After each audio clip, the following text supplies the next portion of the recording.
안녕하세요, 양심중고차 이진웅입니다. 자, 오늘 영상은 차본다입니다.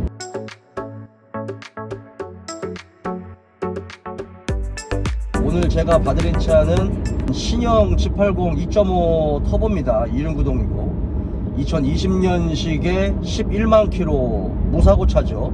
조수석 앞펜다가 단순 교환된 차고 용도 이력이 있는 차입니다. 지금 이제 고객님 의뢰자분 동행해서 차를 보고 같이 이제 내려가는 길인데요. 수원에 있는 매매단지에 와서 차 확인하고 시운전하고 차량 하부까지 다 떠서 언더카바 다 내려서 구석구석 다 확인했습니다. 그거 내용들을 고객님께 전해드렸습니다.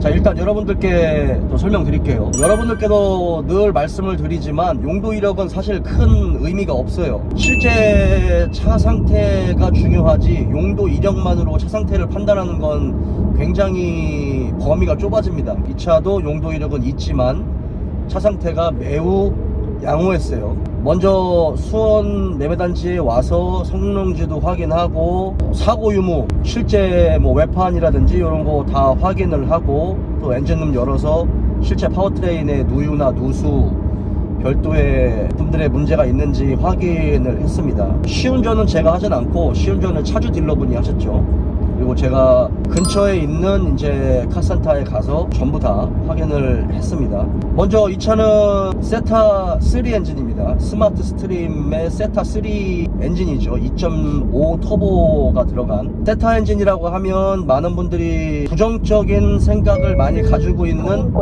그런 엔진은 맞아요. 세타 2 엔진도 그렇고 엔진의 이슈가 굉장히 많았던 엔진이고 특히나 세타2 엔진 같은 경우는 더군다나 더 이슈가 많았던 엔진인데 스마트 스트림 3가 세타3 엔진이라고 하니까 처음에 굉장히 부정적인 시각이 많았습니다.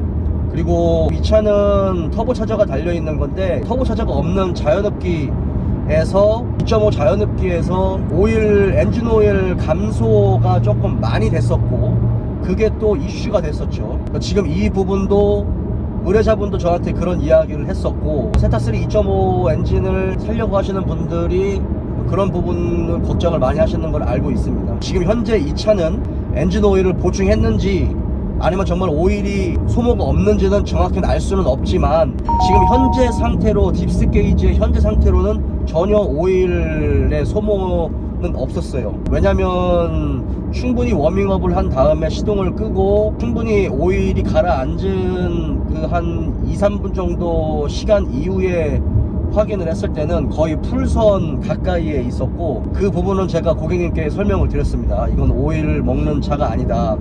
근데 이거는 차주 딜러가 보충을 했을 수도 있고 전 차주가 보충을 했을 수도 있고 그건 알 수는 없다. 터보 차저가 장착되어 있는 차는 여러분도 더 잘 아시겠지만 오일 소모가 있습니다. 어떤 차든 과급기가 장착되어 있는 차는 약간의 오일 소모가 있어요. 열도 많은 엔진이고 그만큼 오일 순환도 많이 돼야 되고 터보 차저의 RPM이 10만에서 20만 RPM 이상씩 올라가다 보니 그 냉각과 윤활을 엔진 오일 하나로만 해야 되다 보니까 엔진 오일의 교환 주기도 굉장히 중요하고 점도도 굉장히 중요하고 엔진 오일의 오염도도 굉장히 중요하죠. 특히나 열이 많은 터보차저 엔진 같은 경우는 특히나 오일 관리에 좀 신경을 많이 써야 되는 부분이 있습니다. 제 같은 경우는 누유는 없어요. 뭐 로코암 카바라든지 고압 펌프 쪽에서 누설도 없었고 로코암 카바 안쪽에 이제 이그니션 코일 그쪽에도 오링이 들어가거든요. 그 오링 쪽에서의 뭐 누유나 이런 것들도 없었고 터보 차저로 들어가는 오일 공급 라인 쪽에 누유도 없었고 리턴 호스 쪽에 누유도 없었습니다. 차가 2020년식이지만 용도 이력이 있고 11만 킬로를 탔기 때문에 의뢰자분도 걱정을 많이 하셨어요. 그 부분으로 저희가 통화도 좀 많이 했었고 사실 가장 중요한 건 지금 현재 상태를 알기 위해서는 사진상과 그 다음에 성능 기록부상의 내용으로 차를 판단할 수는 없어요. 차를 까뒤집어 봐야 정확하게 알 수 있죠. 그 부분에서는 실제로 제가 확인을 하지 않는 이상은 정확하게 어디가 어떻게 좋다라고 말씀드릴 수는 없었어요. 네, 의뢰자분은 어차피 50% 정도는 뭐 모험을 하셔야 되니까 같이 동행을 해서 왔지만 실제 이 차의 상태는 제가 의뢰자분한테 그래도 20년식에 10만 킬로, 뭐 10만 킬로가 조금 넘는 차들 같은 경우는 통계적으로 누유나 누수나 문제점이 크게 발생되지는 않는다라고 말씀을 드렸거든요. 이제 그건 와서 봐야 아는 부분이기 때문에 실제로 봤을 때는 매우 양호했다 라는 거를 고객님한테 말씀을 드렸습니다. 2륜 모델이에요. 4륜과 2륜의 차이는 앞에 트랙션이 잡히냐 안 잡히냐 이 차이인데, 의뢰자분 같은 경우는 굳이 4륜까지는 필요 없다라고 하셨고, 4륜과 2륜의 주행감 같은 경우는 2륜이 조금 더 타이트하고 조금 더 가벼운 주행감을 느낄 수 있고, 유독 한국 분들만 4륜을 좋아하시잖아요. 뭐 눈길이나 빙판길 이런 부분에서의 승용차에 적용되어 있는 일반 우리가 타고 다니는 SUV에 적용되어 있는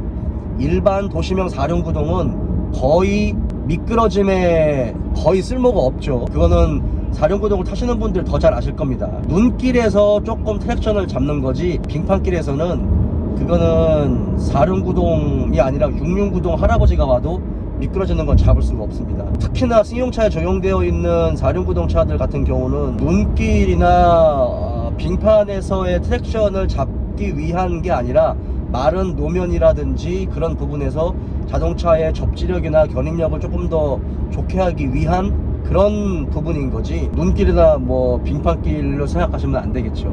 그 부분도 충분하게 설명을 드렸습니다. 차량 하부를 떠서 확인했어요. 이 차 같은 경우는 언더카바가 2개가 돼 있죠. 앞쪽에 있고 그 다음에 미션 쪽을 완전히 덮어버리는 언더카바가 있는데 전부 다 내렸습니다. 구석구석 다 확인을 했는데 누유나 이런 것들은 전혀 없었어요. 양쪽 앞바퀴와 뒷바퀴 쪽에 로어암이나 어퍼암이라든지 뭐 너클암, 그 다음에 텐션 스트럿, 고무 부싱이라든지 고무 보트가 터진 경우나 이런 것들은 전혀 없었고, 좌우에 인사이드 멤버의 손상이라든지 이런 것도 전부 다 확인을 했을 때 없었습니다. 사실 뭐 누유나 누수되는 거 이런 것들은 거의 없었기 때문에 제가 특별히 신경을 써서 보기는 봤지만 그렇게 시간이 오래 걸리진 않았어요. 신형 G80 2.5 터보를 여러분들께 좀 소개를 드리자면, 이 차의 특징은 일반 차체가 조금 많이 다르다라는 거를 여러분들 아실 겁니다. 양쪽에 휠 하우스도 알루미늄 다이캐스팅 방법으로 되어 있고, 특히나 범퍼 레일이나 범퍼 브라켓 이런 것들도 전부 다 풀 알루미늄으로 되어 있고, 그 다음에 특히 그 전판넬 쪽에 있는 라디에이터 서포트 밑에 전판넬 쪽에 있는 브라켓도 알루미늄으로 되어 있어요. 그리고 가장 인상적인 부분은 서브 프레임입니다. 서브 프레임이 굉장히 설계가 잘 되어 있고, 특히나 자동차의 운전이라든지 레이싱 퍼포먼스를 좋아하시는 분들이라면 정말 좋아할 만한, 독일차를 좋아하시는 분들이라면 정말 감탄할 수 있는 그런 서브 프레임을 가지고 있는 차량이에요. 특히나 제가 말씀드리고 싶은 건 프론트 쪽의 서브 프레임하고, 그 다음에 중간에 플로우 패널 중간에 미션이 적용되어 있는 그 부분에 센터 브라켓이 하나가 더 나와 있는데 그 부분도 알루미늄 다이캐스팅으로 되어 있어요. 제가 왜 여러분들께 같은 알루미늄 프레임이기는 하지만 다이캐스팅 방법이다 라는 걸 강조하는 이유는, 공학적인 부분을 조금 더 이해하실 수 있는 부분들 같은 경우는 일반 주조 방식에서 나오는 알루미늄과 다이캐스팅 방법은 조금 달라요. 일반 주조는 금속을 용융시킨 다음에 그 물을 금형 틀에 부어서 그냥 대기압 상태에서 누르는 거잖아요. 그게 일반적인 주조의 방식이에요. 근데 다이캐스팅 방법은 약간 주사기처럼 비슷한 그런 방식인데, 금형 틀을 굉장히 정밀하게 만들어 놓고 용융된 금속의 물을 집어 넣은 다음에 대기압 이상의 압력으로 밀어 넣습니다. 그렇기 때문에 이거는 가스가, 보통 주조 금형 틀에는 가스가 나올 수 있는 구멍이 있잖아요. 그 구멍이 있어야 밀도가 좋아지는데, 다이캐스팅 방법은 그 구멍이 없어요. 그래서 그 부분을 메꿔줘야 되기 때문에 대기압 이상의 압력으로 밀어 넣을 수밖에 없습니다. 대신에 굉장히 압착이 잘 되고 굉장히 정밀하고 정교하게 부품을 생산할 수 있다는 장점이 있죠. 이 다이캐스팅 방법과 일반 주조 방식 같은 경우는 강성에서 차이가 많이 나요. 조금 더 정밀하고 얇게 만들 수 있으면서도 주조 방식으로 만들어진 알루미늄 부품보다 더 강성이 뛰어납니다. 그리고 밀도가 뛰어나요.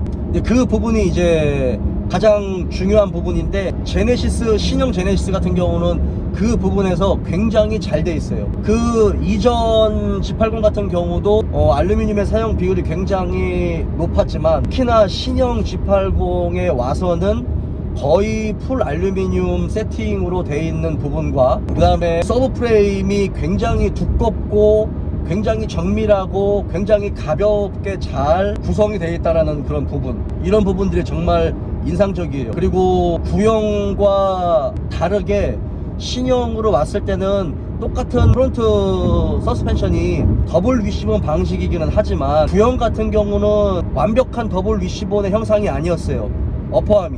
어퍼암이 두 개가 나눠져 있었죠.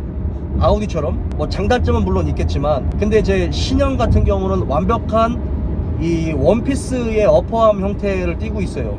그게 좀 달라진 부분입니다. 그리고 뭐 너클 암의 형상도 굉장히 두껍고, 서브프레임의 볼트의 그 피봇 볼트 자리도 굉장히 좀 여러 곳에 피봇 포인트들이 있고, 이 차 같은 경우는 3.5 터보도 물론 좋지만 대부분이 2.5 터보가 좀 더 가성비가 있다라고 이야기를 하는 부분이, 가격도 훨씬 저렴하고 뭐 마력의 차이가 물론 나긴 하겠지만, 그거야 토크 밴드가 터지는 RPM에서의 최대 토크나 최대 마력에 나오는 부분이고, 일상적인 부분에서는 사실 2.5 터보나 3.5 터보나 사실 타는 데는 큰 차이가 없잖아요. 4기통의 회전 질감과 6기통의 회전 질감이 다를 뿐이고, 거기에 가치를 두는 게 좀 다를 뿐이지, 가성비를 원하신다라고 하면 어차피 차체의 모든 구성이라든지 하체의 모든 구성이나 이런 것들이 거의 동일하고, 엔진만 4기통 2.5 터보가 들어가고, 미션도 동일하게 현대파워텍 8단 미션이 들어가요. 어찌 보면은 뭐 2.5 터보가 가성비가 있을 수 있다 라고 말씀드릴 수 있는 부분이죠. 엔진이 어쨌든 타이밍 체인 방식이기 때문에 프론트 카바 쪽에서의 누유라든지 가변 밸브 쪽의 누유라든지 그런 부분들도 충분히 확인을 했고, 4기통이라 엔진룸이 워낙 넓기 때문에 사실 잘 보였어요. 그래서 그 부분에 대해서는 뭐 특별히 아주 큰 문제점을 발견하지는 않았고, 굳이 하나를 좀 더 이야기를 한다면, 하부를 떠봤을 때 미션에서 뒤쪽 디퍼런셜 쪽으로 가는 드라이버 샤프트 있죠? 미션 쪽에 붙어있는 부분에서의 리테이너에서 아주 미세한 기름때 정도는 보였습니다. 근데 이제 그거를 미세 누유라고 하기에는 그 양이 너무 적었기 때문에 그 부분은 의뢰자분한테 보여드렸어요. 특별히 문제를 삼지는 않았습니다. 그리고 뭐 하부를 떠봤을 때 뭐 언더카바의 손상도 전혀 없었고, 타이어 상태도 네 짝 모두 다 굉장히 양호했어요. 한 80% 정도 트레드가 남아 있었기 때문에 특별히 타이어를 교환하실 필요는 없고, 뒤쪽 리어 쪽에 브레이크 라이닝은 교환이 돼 있었어요. 뒤쪽은 교환하실 필요 없습니다. 앞쪽은 나중에 좀 소리가 나거나 그렇게 되면, 뭐 브레이크 경고등이 들어오면 그때 한번 라이닝을 한번 점검 받으시는 게 어떤가 라는 생각이 들었고, 엔진 오일하고 미션 오일, 뒤에 디퍼런셜 오일만 교환하고 타셔도 지금 현재로서는 괜찮지 않을까 라는 생각을 했고, 비용이 얼마 정도 들어갈 것이다 라는 부분까지도 전달해 드렸습니다. 그리고 지금 뒤에 모시고 대전으로 내려가고 있어요. 자, 오늘 차 본다 영상 여기까지입니다.